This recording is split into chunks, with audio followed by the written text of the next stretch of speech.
Hello दोस्तों, स्वागत है आप सबका।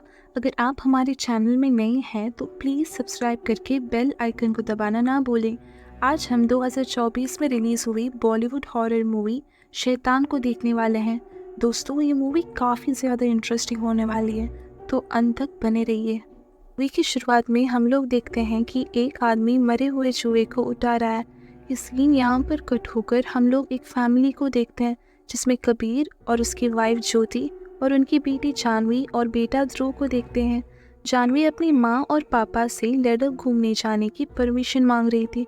उसके लाख पूछने पर फाइनली उसके पेरेंट्स उसे परमिशन दे देते हैं। इन बच्चों का वेकेशन होता है, तो ये पूरा परिवार छुट्टी मनाने के लिए उनके फार्म हाउस जाने का प्लान बनाते हैं। इस सब रास्ते में खूब मज़ा करते हैं। बीच में ध्रुव को टॉयलेट जाना होता है, तो सब एक ढाबे के पास रुककर वहीं से खाना ऑर्डर करते हैं। लेकिन जानवी को परोठे में बटर ज़्यादा लगता है और वो खाने से मना कर देती है। दूसरी तरफ कबीर ध्रुव को वॉशरूम लेके जाता है। वहाँ हम फिल्म के मेन कैरेक्टर वनराज को देखते हैं। ये लोग नॉर्मली एक दूसरे को देखते हैं, फिर दोनों बाहर आ जाते हैं। कबीर चाय लेने के लिए जब काउंटर में जाता है तो उसके पास छुट्टा नहीं होता है और वहाँ का ओनर कहता है कि 500 का चेंज भी नहीं है। तो कबीर वापस अपनी टेबल पर आ जाता है। तभी वनराज उनकी टेबल पर आकर कबीर की फैमिली को चाय ऑफर करता है, तो इसीलिए कबीर उसे अपने फैमिली के साथ खाना ज्वाइन करने को बुलाता है। वो उसकी फैमिली को इंट्रोड्यूस कराता है और ये लोग आपस में बातें करने को शुरू करते हैं। वनराज जानवी को कहता है कि तुम मुझे अपना परोठा दे दो और उसके बदले ये लड्डू ले लो। तो जानवी उस लड्डू को खा लेती है और जैसे ही वो खाती है उसे अजीब फील होता है। तब वनराज कहता है कि अब ये परोठा खा लो, तो जानवी उसे खाती है। फिर वो कहता है कि पानी पी लो, तो वो पी लेती है। जानवी को थोड़ा अजीब लगता है, तो वो सीधा उठकर चली जाती है। फिर ये सब लोग खाना ख़त्म करके उनके फार्म हाउस जाने के लिए निकल जाते हैं। लेकिन जब जानवी कार में बैठी हुई होती है तो वनराज वहाँ आकर उसे एक बिस्किट का पैकेट देता है और उसे घर के अंदर जाने से पहले ख़त्म करने को कहता है। फिर ये लोग निकल जाते हैं और जैसे ही वो फार्म हाउस पहुँचते हैं सब अंदर जाने लगते हैं। लेकिन जानवी कार में ही बैठकर बिस्किट को ख़त्म कर रही थी। यहाँ हम देख पाते हैं कि जानवी उस आदमी की सारी बातें मान रही थी। उसके बाद सब स्विमिंग पूल में फैमिली टाइम स्पेंड कर रहे होते हैं। फिर ज्योति उसके फ़ोन को चावल के डब्बे में रखती है क्योंकि उसमें पानी चला गया था। जब ज्योति ऊपर टेरेस में होती है तो वो वनराज को गेट के पास देखती है और वो शॉक में थी। वो नीचे कबीर के पास जाकर कहती है कि वो आदमी हमारे घर क्यों आया है। तो कबीर देखने के लिए पूल से बाहर आता है, लेकिन वनराज तो ऑलरेडी घर के अंदर आया था। जानवी कहती है कि मैंने ही इन्हें अंदर बुलाया। वनराज कहता है कि उसके फ़ोन में चार्ज नहीं है और कोइंसिडेंटली उसे उनका घर मिला और चार्ज होते ही वो चला जाएगा। तो उसकी बातें सुनकर ये लोग उसकी मदद करने को मान जाते हैं और कबीर उसे चार्जर दे देता है। फिर वनराज जानवी से उसकी पूरी डिटेल्स पूछता है और उसके लद्दाख ट्रिप के बारे में भी पूछता है। फिर वो कहता है कि तुम ट्रिप पर नहीं जा सकती क्योंकि तुम्हें मेरे साथ आना होगा। तभी ध्रुव अपनी दीदी जानवी को खेलने के लिए बुला रहा होता है, तो वनराज को गुस्सा आ जाता है क्योंकि वो इंटरप्ट करने की कोशिश कर रहा था। इसीलिए वो कहता है कि जानवी अपने भाई के साथ इतना खेलो कि वो फिर से खेलने को ना पूछे।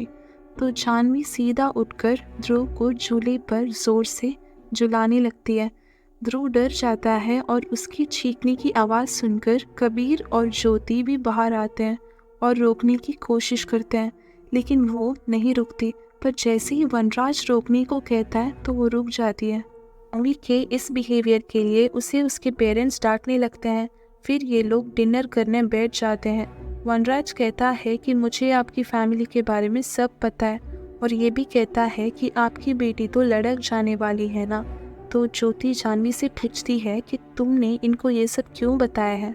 तो वो कहती है कि उसे खुद नहीं पता कि वो उनकी हर बात क्यों मान रही है।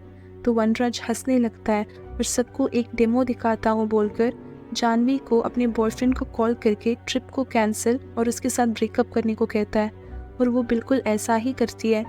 ये देखकर वो सब हैरान हो जाते हैं। तो कबीर उसे उसके घर से जाने को बोलता है, लेकिन वो कहता है कि मैं यहाँ से अपना काम किए बिना नहीं जाऊँगा, तो इसीलिए कबीर उसे घर से निकलने लगता है।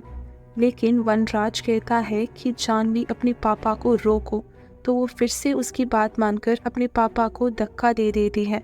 सब देखकर उसके पेरेंट्स शॉक में जाते हैं और जानवी कहती है कि वो जैसा कहेंगे मेरे लिए वैसा करना ज़रूरी है। और वनराज फिर कहने लगता है कि मैंने उसके साथ वशीकरण किया है, यानी काला जादू, जिससे जानवी उसकी हर बात को मानेगी। उसकी बात को साबित करने के लिए वो फिर से जानवी से उठने बैठने को कहता है और चाय पत्ती तक को खाने को, फिर सबका फ़ोन तोड़कर टेलीफोन की लाइन काटने को भी कहता है। और वो ऐसा ही करती है। उसके कहने पर अपने पापा को भी थप्पड़ मारती है। फिर वो जानवी से उसका पैर दबाने को कहता है। उसके पेरेंट्स पूछते हैं कि उसको क्या चाहिए, तो वो कहता है कि वो जानवी को अपने साथ लेकर जाना चाहता है और वो उसका दान कर दे। उसके पेरेंट्स नहीं मानते हैं, तो वनराज कहने लगता है कि उसे खून देखना पसंद है। और फिर हद तो तब हो जाती है जब वो जानवी को लाड देता है। कबीर गुस्से में आ जाता है और वनराज को पीटने लगता है, तो वनराज जानवी को कहता है कि अपनी बाई का सर फोड़ दो, तो जानवी तुरंत ध्रुव का सर फोड़ देती है। तभी घर का बेल बजता है और वहाँ पर पुलिस आई हुई थी।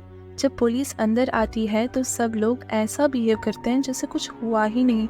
और कबीर पुलिस के सामने वनराज को अपना फ्रेंड बोलकर इंट्रोड्यूस करता है। ये सब इसलिए क्योंकि किचन में जानवी सिलेंडर के ऊपर मैच बॉक्स लेके बैठी थी और वनराज ने उससे कहा था अगर पुलिस के सामने मुंह खोलेंगे तो जला देना। फिर पुलिस बोलती है कि ज्योति नाम से किसी ने कॉल किया है और वो चावल के डब्बे से फ़ोन लाती है और कहती है कि बच्चों ने गलती से किया होगा, तो पुलिस वहाँ से चली जाती है। कबीर उसे बहुत सारा पैसा देता है और कहता है कि उन्हें छोड़ दो, लेकिन वनराज उस पैसों की बैग को जला देता है और कहता है कि धन, हवस और लालच ये सब इंसानों को होता है और वो इंसान नहीं बल्कि उससे आगे बढ़ चुका है और हजारों सालों में एक बार आने वाली इस उम्रा की रात को वो भगवान बनने वाला है। ऐसा कहकर वो घर के अंदर आ जाता है और जानवी को खुद को थप्पड़ मारने को कहता है और नाचने को कहता है। ज्योति रोकने की बहुत कोशिश करती है, इसलिए वनराज कहता है कि 10 तक गिनने के अंदर अगर उसकी माँ ऊपर कमरे में नहीं जाती है तो चाकू से उनका गला काट दो। ज्योति बिना कुछ बोले ऊपर जाती है। उसने जानवी को गार्ड करने को रखा था, लेकिन वो वहीं पर सुसु कर देती है, तो ज्योति फिर से नीचे आकर उसके कपड़े बदलती है। ज्योति को इन सबसे बहुत गुस्सा आया था और वो चाकू उठाकर वनराज पर हमला कर देती है और मारने लगती है। दूसरी तरफ हम कबीर को देखते हैं जो ध्रुव का ख्याल रख रहा था। वो उसका एक रिकॉर्डर लेकर घर के बाहर जाने की कोशिश करता है। तब इन लोगों को लड़ते देखकर ये फिर से घर के अंदर आ जाता है और जानवी को रोकने के लिए उसे बांध देता है और वनराज को वो मारने लगता है।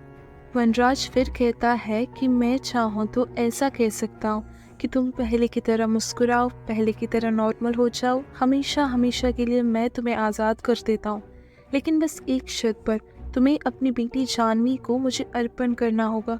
फिर वो जानवी का हाथ खोलने लगता है और कहता है कि अपनी बाई ध्रुव को चांद से मार दो, तो वो सीधा ऊपर जाकर ध्रुव को ढूंढकर ऊपर से नीचे धक्का दे देती है। कबीर और ज्योति तुरंत नीचे जाते हैं, लेकिन ध्रुव की हालत बहुत खराब थी, तो इन्हें ना चाहते हुए भी जानवी का अर्पण करना पड़ता है और वनराज उसे लेकर चला जाता है। जिसके बाद ज्योति ध्रुव को लेकर हॉस्पिटल जाती है और कबीर जानवी को ढूंढने के लिए निकलता है। फिर हम देखते हैं कि वनराज ने कई सारी लड़कियों को वशीकरण किया है। वो उस रिचुअल की तैयारी कर रहा था। सब लड़कियां उसकी बातें मान रही थी। अपना यज्ञ शुरू करता है जिसमें सारी लड़कियां अग्नि की चारों ओर खड़ी थी। वो सबको रूल्स बताने लगता है कि जैसे ही वो काली डॉल को अग्नि में फेंकेगा, सब लोग एक एक कदम आगे आएंगे और जब वो आखिरी लाल डॉल को फेंकेगा तो सब अग्नि में खो जाएंगे और वो अपना मंत्र शुरू करता है। दूसरी तरफ हम कबीर को देखते हैं जिसे कुछ लड़कियां रोकने की कोशिश कर रही थी। वो सबसे लड़कर उस जगह पर पहुंच जाता है जहां पर ये रिचुअल हो रहा था। कबीर ये सब देखकर शॉक में था। तभी वनराज उसे देख लेता है फिर उसे घसीट कर वनराज के पास लेकर जाते हैं। फिर वनराज कहने लगता है कि उसे यहाँ पर नहीं आना चाहिए था, क्योंकि अगर उसे किसी ने हाथ भी लगाया तो ये सारी लड़कियाँ उसे नोच कर कच्चा खा जाएंगी। और आज की रात जब ये लड़कियाँ आग में कूद कर यज्ञ पूरा करेगी तो उसे किसी को वश करने के लिए लड्डू और पेड़े की ज़रूरत नहीं होगी। एक नज़र से ही वो सबको वश में कर पाएगा और पूरी दुनिया को अपने कंट्रोल में करेगा। वो कंटिन्यू करने लगता है। वो जब लास्ट डॉल फेंकने ही वाला होता है तो कबीर उसके पैर पर आग की लकड़ी से मारकर उसकी ज़बान को काट देता है और उसे अग्नि में फेंकता है। तो वो चिल्लाने लगता है। जैसे वनराज ने पहले कहा था, सब लड़कियां उस पर हमला करने लगती है। तभी कबीर वॉइस रिकॉर्डर को प्ले करता है जिसमें कहा था कि तुम पहले की तरह मुस्कुराओ, पहले की तरह नॉर्मल हो जाओ और मैं हमेशा हमेशा के लिए तुम्हें आज़ाद कर देता हूँ। जी हाँ दोस्तों, वनराज ने जब जानवी को ये बोला था तो कबीर ने चालाकी से उसे रिकॉर्ड कर लिया था और वो उसे एडिट करके अपने पास लाया था, जिससे सारी लड़कियां पहले की तरह नॉर्मल हो जाती है। फिर हमें हॉस्पिटल का सीन दिखाया जाता है जहाँ पर हम देख पाते हैं कि सबकी हालत अब ठीक है और पुलिस कबीर से मिलकर कहती है कि बहुत सारी अनसॉल्व केसेस इन लड़कियों के मिलने से सॉल्व हुई है और सारी लड़कियों को अपने अपने घर पहुंचा दिया गया है। लेकिन वो आदमी उन्हें नहीं मिला और जल्दी उसे भी ढूंढ लेंगे। फिर हम 1 साल बाद का सीन देखते हैं जहाँ पर एक आदमी मरे हुए चूहे को उठा रहा था और ये मूवी का वही स्टार्टिंग सीन था। वो उस चूहे को लेकर एक अंडरग्राउंड जगह पर जाकर रखता है और वहाँ हम वनराज को देख पाते हैं जिसे कबीर ने कैद करके रखा था और उसे वही चाय पत्ती खाने को दे रहा था। और कबीर कहने लगता है कि बच्चों के लिए उसका बाप वो सब कुछ करता है जिससे उस पर कोई आंच ना आए, और तूने उस बाप से उसकी दुनिया छीनने की कोशिश की। और फिर अंत में वो कहता है कि अब मैं तुम्हारा शैतान हूँ और ये तुम्हारा नर्क है, और वो उसे बंद करके चला जाता है। तो दोस्तों, ये मूवी यहाँ पर ख़त्म होती है। उम्मीद है कि आपको ये पसंद आया होगा। प्लीज़ लाइक और सब्सक्राइब करके मुझे सपोर्ट कीजिए और नेक्स्ट कौन सी मूवी का एक्सप्लेनेशन चाहते हैं ये कमेंट सेक्शन में ज़रूर बताइएगा। Thank you for watching.